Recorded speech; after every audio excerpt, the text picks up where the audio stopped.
Guys this is me Lovejeet Arora. स्वागत है आप सभी का आज की इस क्लास के अंदर। तो हम लोग स्टार्ट करते हैं डायमंड क्वेश्चन सीरीज और 9 नंबर क्लास।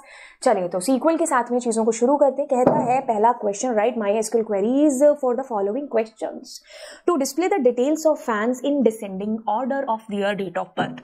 आपके पास वो सारे के सारे क्वेश्चन जिनके अंदर ascending order, descending order, alphabetical order, order दिया हो तो आप ऑर्डर बाय का यूजेज करेंगे, है ना।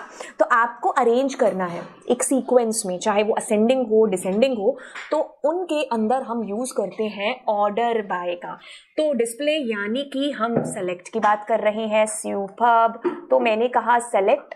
अब मुझे डिटेल्स ऑफ फैंस, कौन सी डिटेल पता नहीं, सब कुछ स्टार फ्रॉम, टेबल का नाम इज फैंस। अब मान लीजिए आप आधी क्वेरी लिख करके आ गए, है ना। मैं 90% तो नहीं कहूंगी, बट हाँ 20-30% ऐसे बच्चे होते हैं जो पूरी क्वेरी पढ़ते ही नहीं है, और कभी पढ़ भी लेते हैं फिर भी आधी क्वेरी लिख करके आते हैं, है ना। अगर आपने आधी लिखी तो आधा नंबर मिलेगा, क्योंकि क्वेरी पूरी आपके पास 1 नंबर की आएगी, है ना। लेकिन हमने आधा लिखना नहीं है, क्योंकि हम 100 में से 100 वाले बच्चे हैं। हम डायमंड क्लास क्वेश्चन सीरीज को फॉलो कर रहे हैं, तो 100 में से 100 के नीचे की बात तो हम करेंगे भी नहीं। आधा नंबर कैसे मिल जाए हमें। Select star from fans. अब हम कहते हैं वेयर, और वेयर नो वेयर नहीं, हम ऑर्डर बाय, ठीक है। और हमने क्या कहा, डेट ऑफ बर्थ। तो मैंने कहा DOB, पूरी क्वेरी लिख करके हम ये छोटा सा वर्ड भूल जाते हैं, लिखना नहीं भूलना है। तो हम select star from order by. देखो हमने भी देख करके गलती कर दी, यहाँ पर fan_DOB लगाना है, क्योंकि आपके पास एट्रीब्यूट जो है वो fan_DOB है, दैट्स वाई, है ना। So yes, select star from, table का नाम order by fan_DOB DESC। Attribute का नाम पर्टिकुलर आपको वही लिखना है। इसमें देखो ध्यान रखना, हर किसी के आगे नेम के आगे भी fan_name है, fan_city है, इसलिए, है ना। तो चलिए कहते हैं कि to display the details of fans who does not belong to Ajmer. तो आप करोगे सेलेक्ट। अब मुझे क्या करना है, डिटेल्स पता नहीं, तो पता नहीं मतलब स्टार फ्रॉम फैंस। अब कहता है आप क्या करोगे, वेयर fan_city, ठीक है, does not belong to Ajmer. तो हम कहेंगे does not belong to me. मैंने कहा not is equals to Ajmer. मेरे मन में आ रहा है कि मैं ऐसे करूं, सुपर्ब है। अब मैं अगर इसकी जगह ऐसे लिखना चाहूं, मैंने कहा वेयर fan_city, तो मैंने कहा नॉट इन अजमेर, तो ये भी ठीक है, ठीक है। उसके अलावा मैंने अगर यहां पर यूज कर लिया ये वाला साइन, तो भी ठीक है, ठीक है।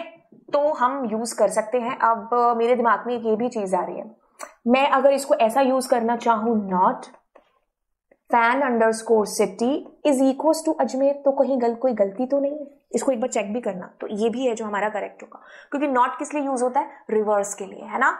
सो यस ABC, हाँ मैंने यहाँ पर ये लगा ही रखा है, जो मैंने आपसे पूछा था क्या प्रैक्टिकल करके देखना। तो यस, ये भी हो सकता है आपके पास, आप ये भी कर सकते हो, आप ये भी कर सकते हो, ठीक है। और मैंने वो नॉट इन बताया था, वो भी हो सकता है, ठीक है। बट वो इसलिए हम प्रेफर नहीं करते ज्यादातर, क्योंकि इन हम ना मल्टीपल के लिए, जैसे मान लो कोई कहे कि अजमेर और दिल्ली से जो नहीं बिलोंग करते, तब यहाँ पर फिर वो दिल्ली आप लिखना, है ना। मतलब बड़ी क्वेरी लिखने की बजाय छोटी सी ऐसे कर सकते हो। बाय द वे अगर आप एक के लिए भी लिख के आते हो तो answer is correct, right. So ABC both are correct. Next question is to count the total number of fans in each fan mode. ज्यादातर क्वेश्चन जो कि ग्रुप बाय के होते हैं उसमें ईच, वाइज ऐसे कीवर्ड्स आते हैं, बट ये बात अब CBSE को भी पता है, कि बच्चों को ये पता है कि यहाँ पर ये कीवर्ड्स आते हैं, तो वो आपको घुमा सकता है क्वेश्चंस के अंदर। तो हमें क्वेश्चन को बार बार पढ़ना, अच्छे से पढ़ना, और फिर देखना है कि ग्रुप बाय अगर लगेगा उसके अंदर तो डुप्लीकेसी हो रही है कि नहीं हो रही है, और कोई एग्रीगेट फंक्शन यूज करने के लिए बोला है कि नहीं बोला। To count the total number of fans of each fan mode. Yes, आपके पास डुप्लीकेसी हो रही है, दैट मीन्स हो सकता है ग्रुप बाय यहाँ पर। तो अगर मैं इसमें गर्दन पकड़ चुकी हूँ ग्रुप बाय के साथ वाले एट्रीब्यूट की, तो फैन मोड। अब इसको उठा के आप लगाओगे fan_मोड फ्रॉम टेबल का नाम।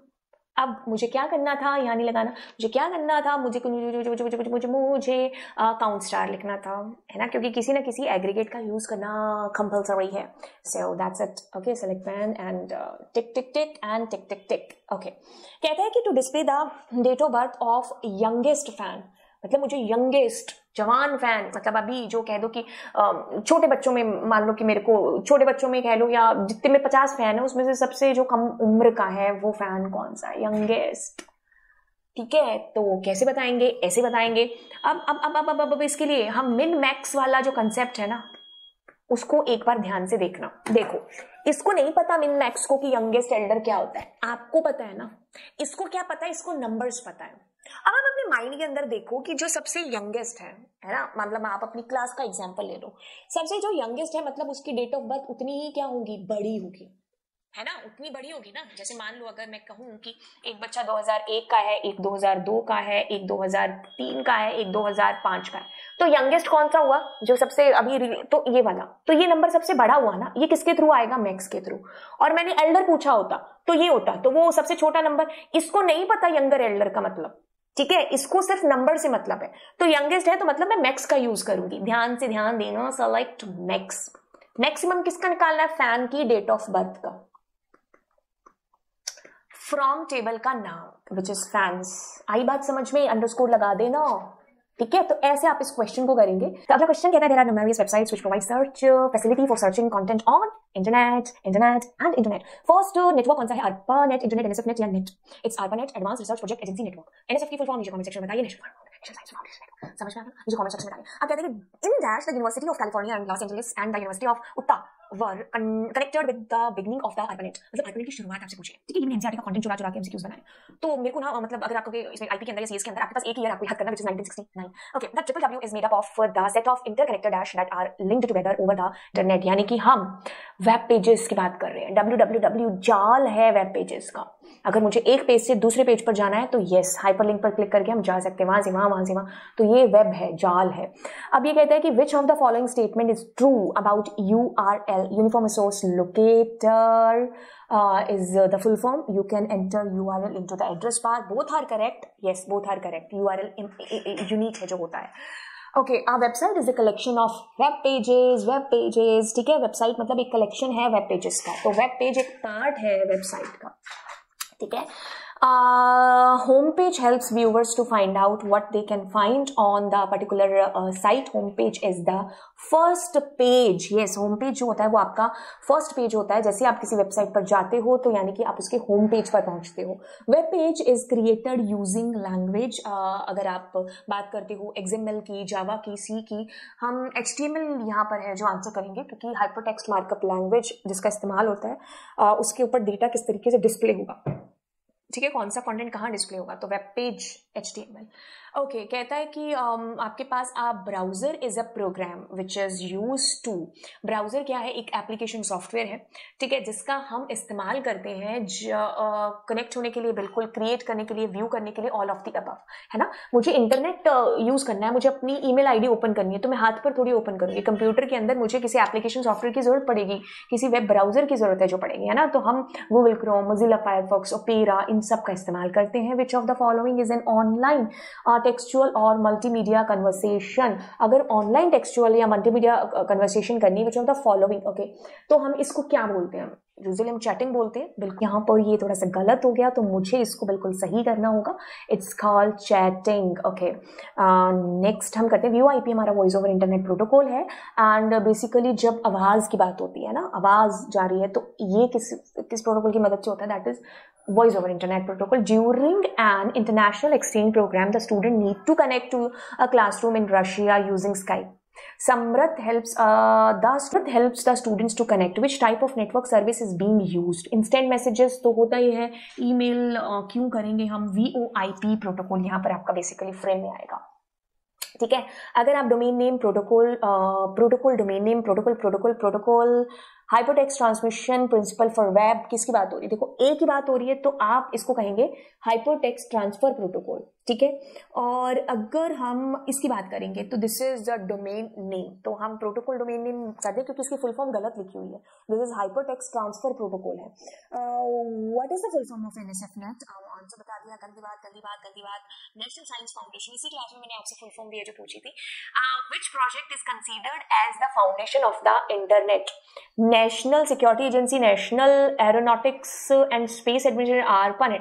अगर फाउंडेशन की बात करें, शुरुआत की बात करें, तो हम advance research project agency network की बात जो करें, which is ARPANET। Right the name of the first web browser world wide web created by Tim Berners-Lee in 1990। इसके बाद कुछ भी पढ़ने की जरूरत नहीं है, GOFUSAB ऐसे टिम बर्नर-ली आ गया, तो मतलब हम इसी बात करें, world wide web. Right the name of the first web browser world wide web created by Tim Berners-Lee in 1990। He also created HTTP and HTML. Okay.